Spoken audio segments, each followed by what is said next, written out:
Retirement is the finish line most financial plans are written toward. Accumulate enough, reach the number, stop working. For much of the 20th century, the math that underpinned this goal was relatively stable. That structure has changed substantially. Most workers today are responsible for funding their own retirement, with investment risk borne personally rather than collectively. The mathematical frameworks that guide these plans deserve more scrutiny than they typically receive. The most commonly cited guideline has important context almost never explained alongside it. Let us do that now. The 4% rule originated from research by financial planner William Bengen, published in the Journal of Financial Planning in 1994. Bengen analyzed historical U.S. market and inflation data and found that a 4% initial withdrawal rate, adjusted annually for inflation, had historically sustained a 30-year retirement portfolio across the historical scenarios he examined. This research was subsequently supported and refined by what became known as the Trinity Study, a 1998 paper by 3 professors at Trinity University, which used portfolio success rate analysis across historical periods to reach broadly similar conclusions. The 4% rule is not a law. It is not a guarantee. It is a historically derived guideline with important assumptions embedded in it. Specifically, U.S. market historical return data, a particular range of asset allocations, and a 30-year time horizon. When any of those assumptions change, lower expected future returns, longer retirements due to increased life expectancy, different asset allocations, the appropriate withdrawal rate may change as well. This is not the death of the 4% rule. It is the ongoing refinement of a useful benchmark by serious researchers who disagree on precisely what adjustments are warranted. We are going to show you exactly what that debate looks like because it directly affects retirement planning decisions being made right now.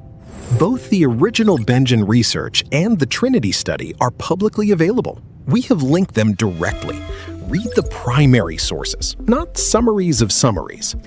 In recent years, several prominent researchers and institutions published analysis suggesting that safe withdrawal rate planning warrants careful scrutiny. Pfau, a retirement income researcher at the American College of Financial Services, has written extensively about what he calls the safe withdrawal rate crisis. Pfau argues that low interest rate environments and elevated valuations warrant more conservative planning assumptions. His work is rigorous, peer-reviewed, and worth reading directly. On the other side of this debate, researcher and financial planner Michael Kitces has argued that the 4% rule remains defensible and that various withdrawal flexibility strategies can substantially improve portfolio success rates even in challenging return environments. Kitces has published detailed analysis of the mechanics and of strategies that can mitigate the risk. Both Pfau and Kitces are worth reading directly. We have linked their accessible resources in the description. There is no scientific consensus. There is a genuine, ongoing professional debate among serious, credentialed researchers. The most honest thing we can tell you is this. The specific withdrawal rate appropriate for your retirement depends on your age at retirement, your expected retirement duration, your asset allocation, your flexibility to adjust spending, your other income sources, and market conditions at the time you retire. Any single number presented without those qualifications deserves skepticism. 6 variables. Every one of them matters. Every one of them is specific to your situation. This is why a personalized analysis with a qualified professional is not optional. It is the work. The goal of this section is not to make you distrust retirement planning. It is to make you ask better questions and demand specific answers for your specific situation. Rather than cite a specific median retirement balance figure that may shift between our production date and the time you are watching this, retirement balance data updates quarterly and annually, We have linked the primary sources directly in the description. What we can tell you is what these sources consistently show across multiple publication years. Vanguard's annual How America Saves report, one of the largest data sets of this kind, consistently shows that median 401k balances are significantly lower than averages. This gap exists because averages are skewed upward by a relatively small number of very high balance accounts. The median, the number at the midpoint of the distribution, is a more representative view of what most people actually have. The Federal Reserve's Survey of Consumer Finances, covering a broader population, including households without retirement accounts, tells a similar story.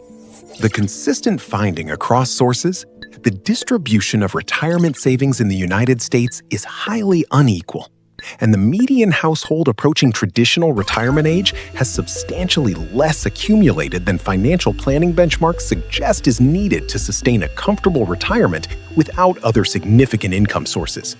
This is not a comfortable finding. It is also not a reason for despair, because the response to an accurate diagnosis is a better plan, not panic. Figures update regularly. We have linked the primary sources directly in the description so you can access the most current data yourself, not a summary, the actual source.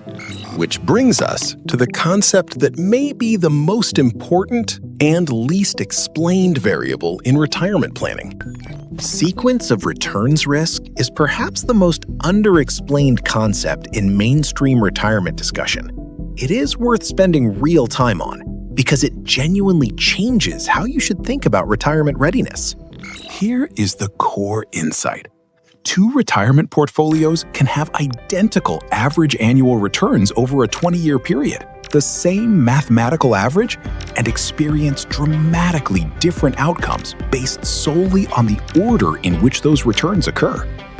Portfolio A experiences strong returns in its early retirement years, followed by weaker returns later.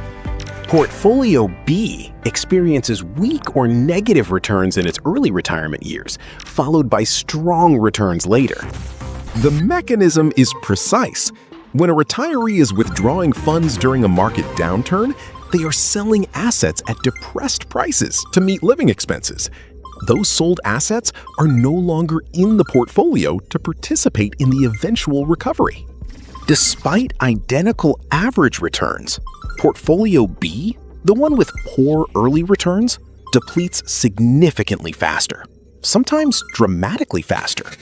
This is not the same as saying a portfolio can never recover from a downturn. The issue is specific to the withdrawal phase. A retiree who is selling assets during a downturn faces a mathematically different situation than an accumulator who is holding or adding to their portfolio. Retirement income researcher Pfau and researcher Michael Kitces have both published detailed analysis of the mechanics and of strategies that can mitigate this risk. Both are worth reading directly. First, maintaining a cash or short-term bond buffer, typically 1 to 3 years of living expenses, to avoid forced selling of growth assets during market downturns. Second, using flexible withdrawal strategies that allow spending reduction in poor market years. Research consistently shows that even modest flexibility, reducing withdrawals by 10 to 15% during significant downturns, substantially improves long-term portfolio success rates. Third, annuitizing a portion of assets to create a guaranteed income floor, Social Security, pension income if available, or a fixed annuity that covers essential expenses, regardless of market conditions. This reduces the amount that must be withdrawn from volatile assets during downturns. Fourth, working with a retirement income specialist, specifically a planner with relevant designations and fiduciary obligation, to model your specific scenario with current data and your actual numbers. 4 practical responses to sequence of returns risk, all well documented in the financial planning literature. The combination of these strategies, tailored to your specific situation by a qualified professional, represents the current state of best practice in retirement income planning.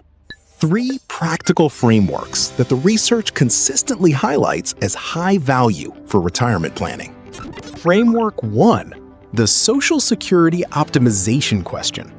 The age at which you claim Social Security benefits has a profound impact on lifetime income. According to the Social Security Administration's own actuarial tables, delaying your claim from age 62 to age 70 increases your monthly benefit by approximately 76%. The optimal claiming strategy for your situation depends on your health, your spouse's age and benefit, your other income sources, and your tax situation. The Social Security Administration's website, ssa.gov, provides free calculators for modeling your specific projected benefits at different claiming ages. Use them. Framework 2, the Healthcare Bridge. One of the most consistently underestimated retirement costs is healthcare coverage for individuals who retire before Medicare eligibility at 65. COBRA continuation coverage, Affordable Care Act marketplace plans, and part-time employment for benefits access are the primary options. The Kaiser Family Foundation Subsidy Calculator at kff.org is a free, nonpartisan tool for modeling ACA marketplace costs based on your income and situation. This cost needs to be in your plan explicitly, not estimated vaguely. Framework 3, the Written Plan Test. Research from the CFP Board and broader financial planning literature consistently finds that individuals with written, specific retirement income plans report meaningfully greater confidence and, in some studies, demonstrate better financial outcomes than those planning informally. A written plan forces specificity.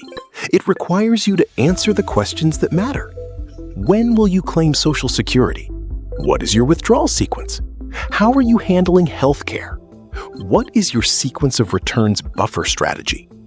If you cannot answer these questions specifically, the plan is not yet a plan. A written plan is not a complicated document. It is a specific document. Those are different things. The NAPFA directory at napfa.org helps you find fee-only fiduciary financial planners. The CFP Board's directory at cfp.net allows you to verify credentials. Both are free to use. 3 frameworks: Social Security Optimization, the Healthcare Bridge, the Written Plan Standard.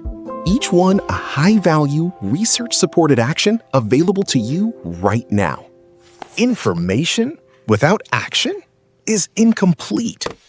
You now have the information. The action is yours.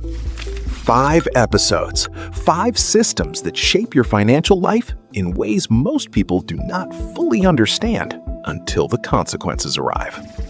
Fixed cost architecture and the lifestyle trap. Inflation, real returns, and the savings vehicle spectrum. Credit score mechanics and what they actually measure. Retirement income math, withdrawal rates, the savings gap, and sequence of returns. None of this is secret. All of it is documented in publicly available research. Most of it is simply not taught. Not in schools, not in most workplaces, not in the conversations most families have about money. If this series gave you language for something you were already experiencing, if it changed the question you are now going to ask your financial planner, or the calculation you are going to do this weekend, or the decision you've been putting off because you were missing information, then it did what it was designed to do. You are not the problem. The system wasn't explained to you. Now it has been. Everything from every episode is compiled in the description below. Primary sources, free worksheets, links to NAPFA, the SSA calculator, the CFP board finder, the Kaiser subsidy calculator, and every research paper we cited. All of it verified and linked. We believe financial journalism should respect your intelligence, not simplify the complexity out of existence, not exaggerate to manufacture urgency, not make promises that the data cannot support. If you agree, subscribe. And tell us in the comments which episode changed something for you. Which topic do you want us to go deeper on? The best work we can do in this series comes from that conversation. We made this series for you. Thank you for watching. The information is yours. The plan is yours. The action starts now. 5 actions, 5 tools, all free, all available today. The research is done. The resources are linked. The only remaining variable is you. 1 weekend, 1 hour, your numbers on paper with specific answers. That is the difference between a plan and an intention. You have everything you need. The series is complete. The work continues. Walk forward with accurate information. That was always the goal.